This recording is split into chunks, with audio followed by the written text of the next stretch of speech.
आइए पहले जानते हैं क्रिप्टो करेंसी आखिर है क्या।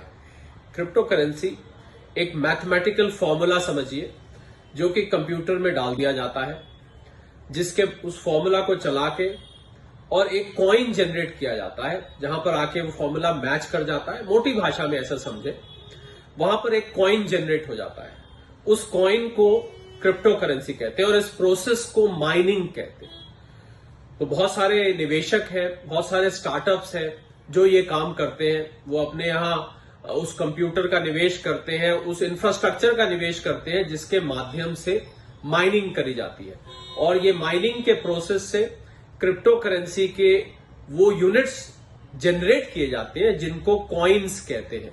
इसी प्रकार अलग अलग तरीके के क्रिप्टो करेंसीज, ये टेक्नोलॉजी को ब्लॉकचेन टेक्नोलॉजी कहा जाता है, ओपन लेजर भी कहा जाता है। इसका अर्थ ये ए ने बी को दिया, बी ने सी को दिया, सी ने डी को दिया, तो पूरी एक ट्रेल रहती है कि किसके हाथ से किसके हाथ में ये गया।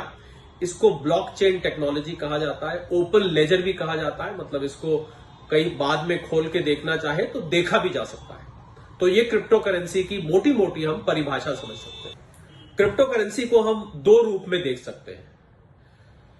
एक लीगल टेंडर, मतलब इसको खरीद बेच करने के लिए, सामान को खरीदने बेचने के लिए। हमने पीछे सुना था एलॉन मस्क साहब ने अपनी कारों की बुकिंग बिटकॉइन के थ्रू शुरू कर दी थी। सिंगापुर में सुनने में आया कि आप इससे जाके सामान खरीद सकते हैं, इसके एटीएम होते हैं। इसको हम लीगल टेंडर कहते हैं।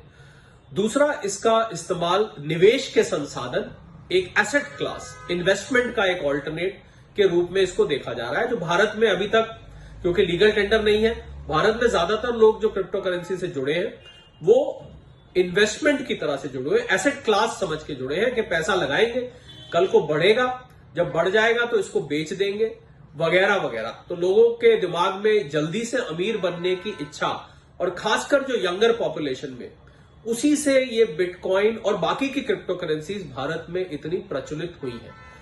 1.5 करोड़ से ज्यादा लोग इससे जुड़ चुके हैं। इसी को लेके भारत सरकार में चिंता शुरू हुई। इसी को लेके हमने देखा पीछे प्रधानमंत्री जी ने भी एक वक्तव्य दिया। इसी को लेके इस पे एक कानून लाने की प्रक्रिया शुरू हो चुकी है। भारत में इसके लिए कानून लाने की तैयारी की जा रही है। पीछे कैबिनेट की बैठक भी हुई, जिसमें कैबिनेट में सर्वसम्मति तो नहीं बन पाई, क्योंकि ये नहीं समझ आया कि जो इतने सारे लोग जुड़े हुए हैं, क्या वो इसको रख सकते हैं।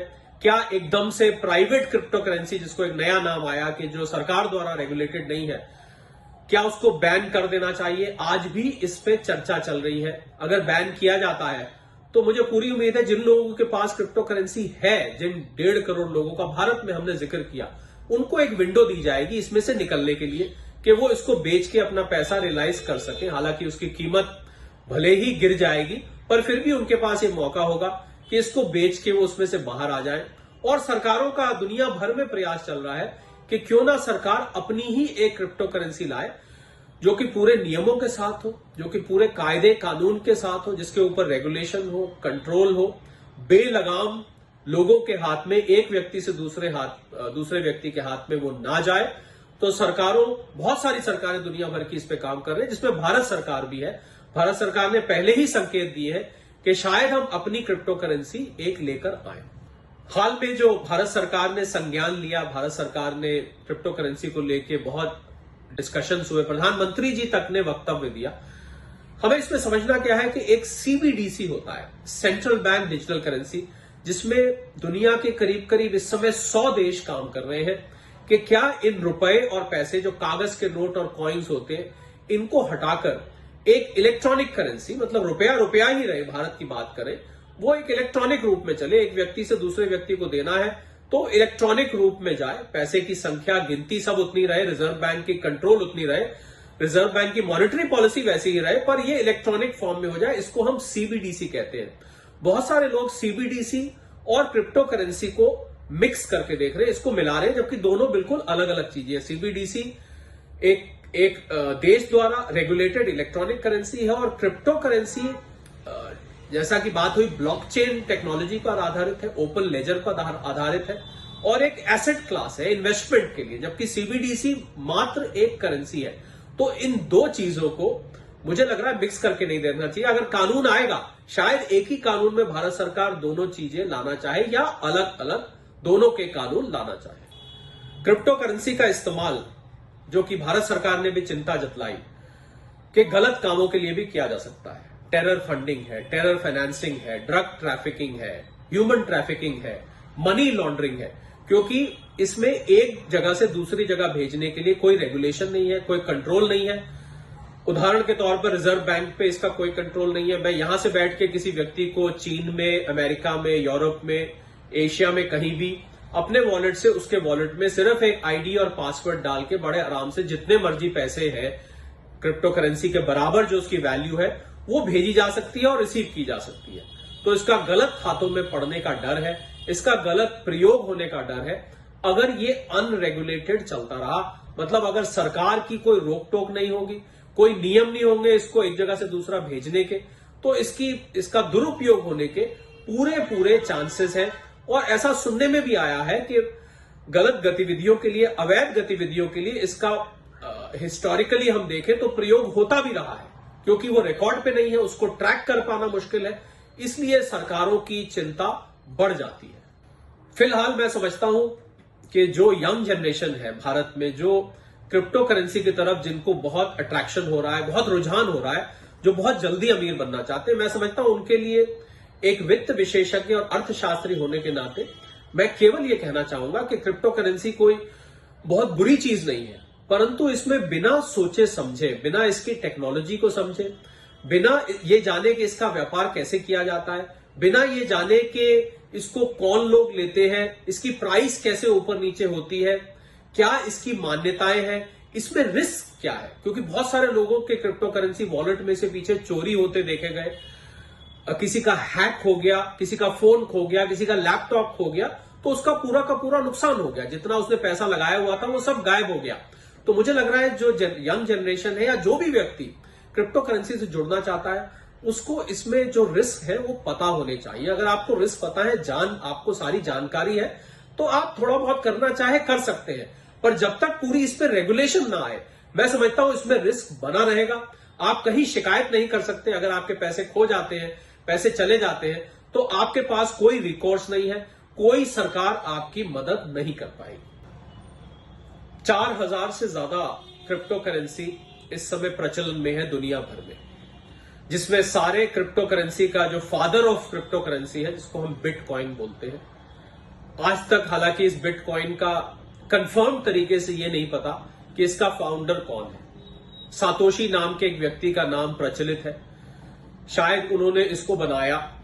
आज इसकी माइनिंग जगह जगह होती है। ऐसा माना जाता है कि बिटकॉइन लिमिटेड संख्या में, क्योंकि जो मैथमेटिकल फॉर्मूला है, लॉगरिथम है, उसके लिमिटेड लूप्स है, तो ऐसा माना जाता है कि एक लिमिटेड क्वांटिटी में ही बिटकॉइन निकाला जा सकता है। बिटकॉइन के बाद ही इतनी सारी जो हमने 4000 क्रिप्टो करेंसी पहुंचती देखी, वो बिटकॉइन में जो सारा प्रचार हुआ, बिटकॉइन जो मशहूर हुआ, उसी की वजह से है। और मैं एक अर्थशास्त्री हूं, बहुत साल से क्रिप्टो करेंसी को जानता हूं। बहुत साल पहले मैंने $3 का बिटकॉइन देखा था, जब डॉलर 50 रुपए का था भारत में, तो 150 रुपए के किसी के पास 3 बिटकॉइन थे, जब मैंने सबसे पहली बार इसके बारे में सुना था। आज वही बिटकॉइन $50,000 से ऊपर पहुंच चुका है।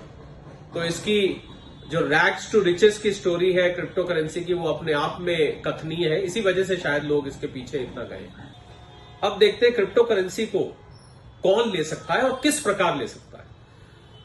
कोई भी व्यक्ति जिसके पास कंप्यूटर, स्मार्टफोन है, वो इसको ले सकता है। एक ऐप के माध्यम से इसका वॉलेट डाउनलोड हो जाता है। एक्सचेंज, कुछ क्रिप्टो करेंसी के एक्सचेंजेस होते हैं जो इनको ट्रेड कराते हैं, जैसे शेयर मार्केट का स्टॉक एक्सचेंज होता है, ऐसे क्रिप्टो करेंसी के एक्सचेंजेस होते हैं जिनके माध्यम से ये ट्रेड किया जाता है।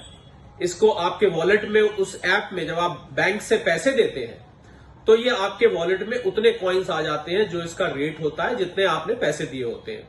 ये एक आईडी और पासवर्ड के माध्यम से आपके वॉलेट में रहते हैं। आपने जब आगे किसी को देना हो पूरा का पूरा कॉइन या उसका कुछ हिस्सा, आप अपना आईडी और पासवर्ड डालेंगे। आप उस व्यक्ति का डालेंगे जिस व्यक्ति के वॉलेट में आप भेजना चाहते हैं, और एक वॉलेट से दूसरे वॉलेट के माध्यम से ये ट्रांसफर हो जाता है। इसमें कोई देश नहीं है, बाउंड्री लेस है।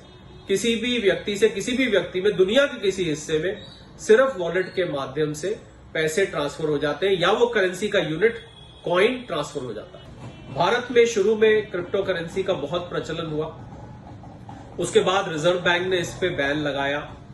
मार्च 2020 में सुप्रीम कोर्ट ने इस बैन को रिवर्स कर दिया कि आप लोगों को क्रिप्टो करेंसी करने से नहीं रोक सकते, इसका बैन नहीं लग सकता, क्योंकि रिजर्व बैंक ने बैंक से ट्रांजैक्शंस पर इस पे बैन लगा दिया था। जब से ये मार्च 2020 के बाद सुप्रीम कोर्ट ने बैन हटाया, उसके बाद हमने देखा एकदम, खासकर पैंडेमिक के बाद लॉकडाउन में बहुत सारे यंग जनरेशन, ऐसा माना जा रहा है कि 1.5 करोड़ से ज्यादा लोग भारत में क्रिप्टो करेंसी से जुड़े हुए, जो कि 21 और 35 साल के बीच में, जिनके मन में रातों रात अमीर बनने की इच्छा है, वो इसमें ज्यादातर हमने देखा है कि निवेश करते हैं। हालांकि भारत में लीगल टेंडर नहीं है, आप क्रिप्टो करेंसी देके सामान नहीं खरीद सकते दुकान से। दुनिया के किसी किसी हिस्से में, एक एल सैल्वाडोर देश है दक्षिण अमेरिका में, जहां पर इसको लीगल टेंडर कर दिया गया है, मतलब वहां आप क्रिप्टो करेंसी के बिटकॉइन के माध्यम से सामान खरीद बेच सकते हैं, परंतु भारत में ऐसा नहीं है। इसी कारण से चिंता जताई जा रही है कि जो यंग लोग हैं, जिन्होंने इसमें अपना मेहनत की कमाई लगाई है, उनका नुकसान ना हो जाए, वो इसका गलत इस्तेमाल ना कर बैठे। अगर हम क्रिप्टो करेंसी को और गहराई में समझें, एक निवेश के रूप में, इन्वेस्टमेंट के रूप में, तो इसमें और बाकी निवेश के संसाधनों में अंतर यह है कि इसमें फंडामेंटल्स नहीं होते। हालांकि एक माइनिंग के द्वारा कॉइन जनरेट किए जाते हैं। कुछ एक क्रिप्टो करेंसीज के पीछे कमर्शियल पेपर भी है, जैसे एक टेदर करके है जिसके पीछे ऐसा सुना जाता है कमर्शियल पेपर भी है, पर फिर भी इसमें जैसे शेयर मार्केट में शेयर्स के पीछे फंडामेंटल्स होते हैं। एक कंपनी है, एक ऑफिस है, वहां लोग काम करते हैं, उसकी बैलेंस शीट है, कि स्टॉक एक्सचेंज है जहां बैलेंस शीट दी जाती है, शेयर होल्डर्स है जिनको जवाबदेही होती है। क्रिप्टो करेंसी में ऐसा कुछ नहीं है। इसकी कीमतें केवल और केवल डिमांड और सप्लाई पर आधारित है और खबरों पर आधारित है। डिमांड सप्लाई खबरों से चलती है। किसी ने देश ने अलाउ कर दिया, बढ़ने लग गया, किसी देश ने बैन कर दिया, घटने लग गया, किसी बड़े व्यक्ति ने, किसी मशहूर व्यक्ति ने कोई स्टेटमेंट दे दी, उससे बढ़ने लग गया, किसी सरकार ने बंद करने की बात करनी शुरू करी, घटने लग गया। कुल मिला के हम देखें तो इसमें वॉलेटिलिटी, इसके प्राइस में उतार चढ़ाव बहुत ज्यादा होता है। हम देख भी रहे हैं 10-15% एक रात में आम बात हो चली है। तो ये केवल और केवल खबरों के आधार पर इसकी कीमतें बढ़ती हैं। ये भी एक चिंता का विषय दुनिया भर की सरकारों के लिए बन गया है। नमस्कार, मैं हूं मानक गुप्ता।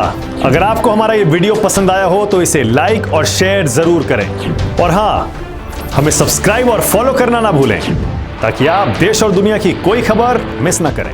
तो जुड़े रहिए हमारे साथ और देखते रहिए न्यूज़ 24।